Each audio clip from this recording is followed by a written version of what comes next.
Joined now by Xiujian Peng. She's a senior research fellow at the Center of Policy Studies at Victoria University in Australia. On this World Population Day, give us a sense of the landscape in China. Where does it fit into the puzzle? Yeah, hello. Yeah, China its population is aging, and also the total fertility rate is very low. In China, currently, the total population, the total fertility rate is 1.3 in 2020, and further down to 1.15 in 2021, which is much lower than the most developed country, such USA and Australia, which is 1.6 in 2020 based on the World Bank data. So in one hand, China has a low fertility rate, and which means that China will begin to have the population decline in the first time. And in another hand, China's population become rapidly aging. We have the aged population in China, and this means less labor force and more elderly population.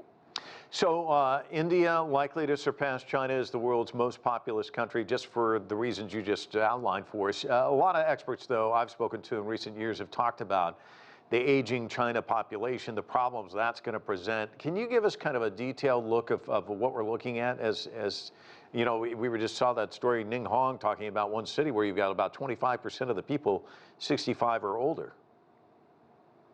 Yeah, China is facing the rapid population aging.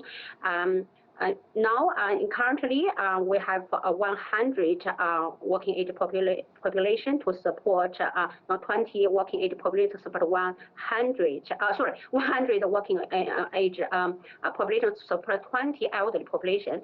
But if the current low fertility rate sustain, and in the future, by the end of this century, China will have every 100 working age population support 120 elderly population. So this will be very, very severe problem for Chinese government. There are some countries in Europe, also in the United States, that can kind of offset their fertility numbers with immigration. How does China compare in that regard?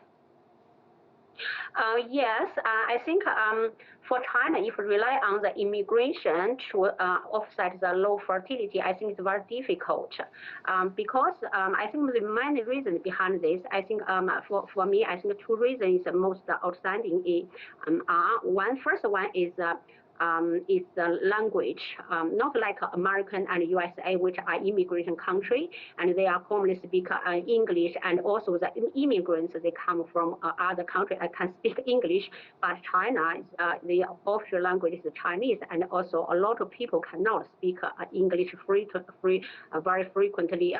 Yeah, that's why I think for new people come from other countries to immigrate to China, it's very difficult for them in the language area, language aspect. This is one reason, and the second reason is the culture.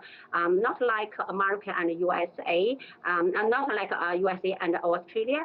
They are multicultural, diverse country, but China, the Chinese culture is dominant culture, and for people, they do not have Chinese background to move into China. I think will be very challenging for them.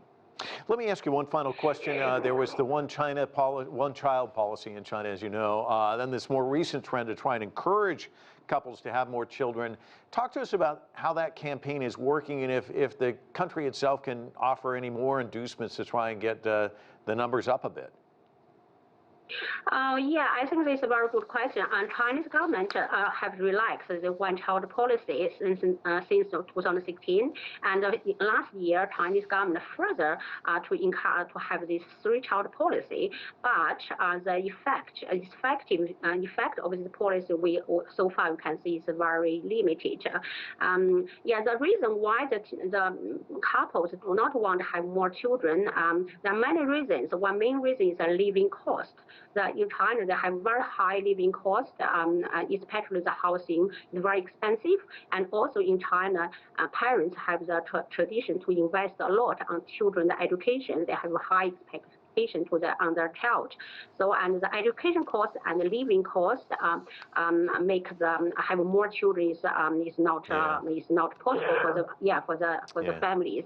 And so and also the government try to maybe especially the local government, try to have more specific policies to encourage couples to have more children. But so far, we think no specific policy come out yet. We hope they have more effective ways to encourage the fertility to increase and bring back the fertility rate. All right, we're going to have to leave it there. Xiujian Peng joining us from Australia. Thanks so much for your observations. Appreciate it.